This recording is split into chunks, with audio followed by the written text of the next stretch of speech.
ധർമ്മസ്ഥലയിലെ ദുരൂഹതകൾ മാറുന്നില്ല.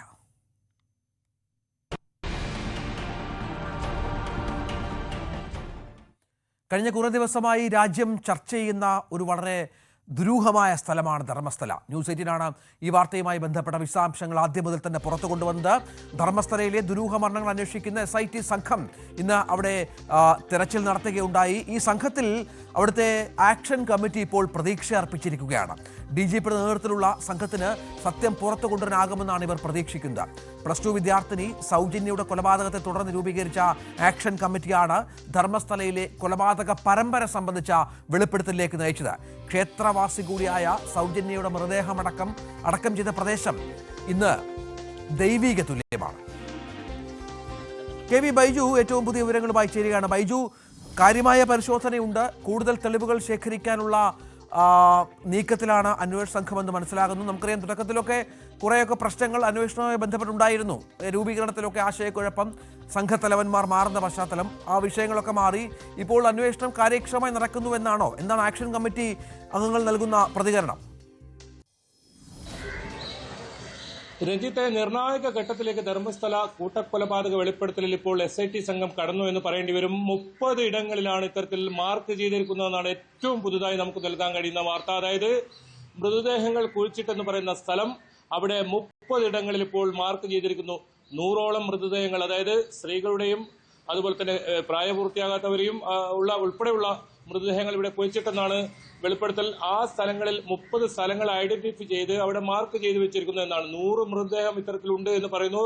12 മണിയോട് കൂടിയാണ് ഇത്തരത്തിലൊരു പരിശോധന ആരംഭിച്ചത്. അതായത് ഈ നേത്രാവതി പുഴയുണ്ട്, സ്നാനക്കെട്ട എന്ന് പറയുന്ന സ്ഥലം, അവിടെയാണ് ആദ്യം ഇയാളെ തെളിവെടുപ്പിനായി എത്തിച്ചത്. വലിയ പോലീസ് സന്നാഹത്തോടെയായിരുന്നു ഇയാളെ അവിടെ എത്തിച്ചത്. അതിനുശേഷം വനത്തിലേക്ക് കടക്കുകയായിരുന്നു. വനത്തിൽ കുഴിച്ചിട്ട സ്ഥലങ്ങൾ, ആ സ്ഥലങ്ങളിലാണ് ഓരോ മാർക്ക് വീതം ഇപ്പോൾ ചെയ്തിട്ടുള്ളത്. അതിലാണ് ഇപ്പോൾ 30 ഇടങ്ങളിൽ ഇത്തരത്തിൽ മാർക്ക് ചെയ്തു എന്ന് പറയുന്നത്. അതായത് 30 മൃതദേഹങ്ങൾ ഉണ്ടെന്ന് ശുചീകരണ തൊഴിലാളി ഇതിനോടകം തന്നെ ഇവർക്ക് കാട്ടിക്കൊടുത്തു, ആ സ്ഥലങ്ങൾ കാട്ടിക്കൊടുത്തു എന്ന് വേണം പറയാൻ. ഇത് ഇന്ന് നടക്കുന്ന ഈ ഒരു പരിപാടി, ഈ സ്ഥലങ്ങൾ ഇത്തരത്തിൽ മാർക്ക് ചെയ്യുക എന്നത് മാത്രമാണ്. എല്ലാ സ്ഥലങ്ങളും ഇയാളിൽ നിന്നും മാർക്ക് ചെയ്തതിന് ശേഷം നാളെയോടുകൂടി ഇത് കുഴിച്ച് പരിശോധിക്കുക, അല്ലെങ്കിൽ റഡാർ ഉൾപ്പെടെയുള്ള വസ്തുക്കൾ കൊണ്ടുവന്ന് ഇതിന് എന്തൊക്കെ വസ്തുക്കളുണ്ട് അതനുസരിച്ച് കുഴിച്ച് പരിശോധിക്കുക. അങ്ങനെയാണ് ഇപ്പോൾ SIT സംഘം തീരുമാനിച്ചിട്ടുള്ളത്. ഏതായാലും ഉന്നത ഉദ്യോഗസ്ഥരുടെ സാന്നിധ്യത്തിലാണ് ഇപ്പോൾ ഈ തെളിവെടുപ്പ് നടക്കുന്നത്. ഇപ്പോഴും തെളിവെടുപ്പ് പുരോഗമിക്കുകയാണ്. 12 മണിക്ക് തുടങ്ങി, ഇതുവരെ ഈ തെളിവെടുപ്പ് കഴിഞ്ഞില്ല എന്നാണ് ഏറ്റവും പ്രധാനം. എന്തായാലും നിർണായക ഘട്ടത്തിലേക്ക് ഇപ്പോൾ ഈ അന്വേഷണം കടക്കുന്നു എന്ന് പറയേണ്ടി വരും. അത് മാത്രമല്ല, ഈ മണ്ണിൽ, ധർമ്മസ്ഥലയുടെ മണ്ണിൽ മൂടപ്പെട്ട രഹസ്യങ്ങൾ, അത് ഇനി ചുരുളരിയാൻ, അതല്ലെങ്കിൽ പുറത്തു വരാൻ ഇനി വലിയ സമയം വേണ്ടി വരില്ല എന്ന് തന്നെയാണ് നമുക്ക് ഇന്ന് മനസ്സിലാക്കാൻ സാധിക്കുന്നത്. കർണാടക DGPയുടെ നേരിട്ടുള്ള മേൽനോട്ടത്തിലുള്ള സംഘമാണിത്. പ്രത്യേകിച്ച് ഈ ആക്ഷൻ കമ്മിറ്റി ആവശ്യപ്പെട്ട പ്രകാരമുള്ള ഒരു സംഘം, അവരുടെ അന്വേഷണം കൃത്യമായി പോകുന്നുണ്ട് എന്ന് വേണം പറയാൻ. നേരത്തെ ധർമ്മസ്ഥല പോലീസിൽ പരാതി നൽകിയെങ്കിലും ഒരു നടപടിയും എടുത്തില്ല. പിന്നീട് കോടതിയിൽ പോയി രഹസ്യമൊഴി നൽകുകയും കോടതി നിർദ്ദേശമുണ്ടായിട്ടും ഒരു നടപടിയെടുക്കാനും തയ്യാറായില്ല. ഏറ്റവും ഒടുവിൽ SIT സംഘം കഴിഞ്ഞ ദിവസമാണ് ഇത്തരത്തിൽ ഇവിടെ ധർമ്മസ്ഥലയിലെത്തിയത്. ഇദ്ദേഹത്തിന്റെ മൊഴി മംഗളൂരിൽ നിന്നാണ് രേഖപ്പെടുത്തിയത്. 15 മണിക്കൂറാണ് ശുചീകരണ തൊഴിലാളിയുടെ മൊഴി രേഖപ്പെടുത്തിയത്.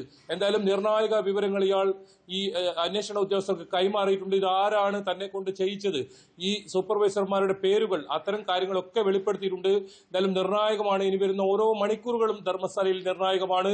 ഈ രഹസ്യങ്ങളുടെ ചുരുളഴിയുമോ, അത് തന്നെയാണ് ഏറ്റവും പ്രധാനം. രാജ്യം ഉറ്റുനോക്കുന്ന ഒരു സംഭവം. കാരണം അത്ര വലിയൊരു സംഭവമാണ് ധർമ്മസ്ഥലയിൽ നടന്നിട്ടുള്ളത്. 100 പേരെ ഈ ശുചീകരണ തൊഴിലാളി തന്നെ ഇത്തരത്തിൽ അടക്കം ചെയ്തു എന്നാണ് പറയുന്നത്. ഇനി എത്ര മൃതദേഹങ്ങൾ അധികമുണ്ടോ, കൂടുതൽ ഉണ്ടോ, അതും കണ്ടെത്തേണ്ടതുണ്ട്.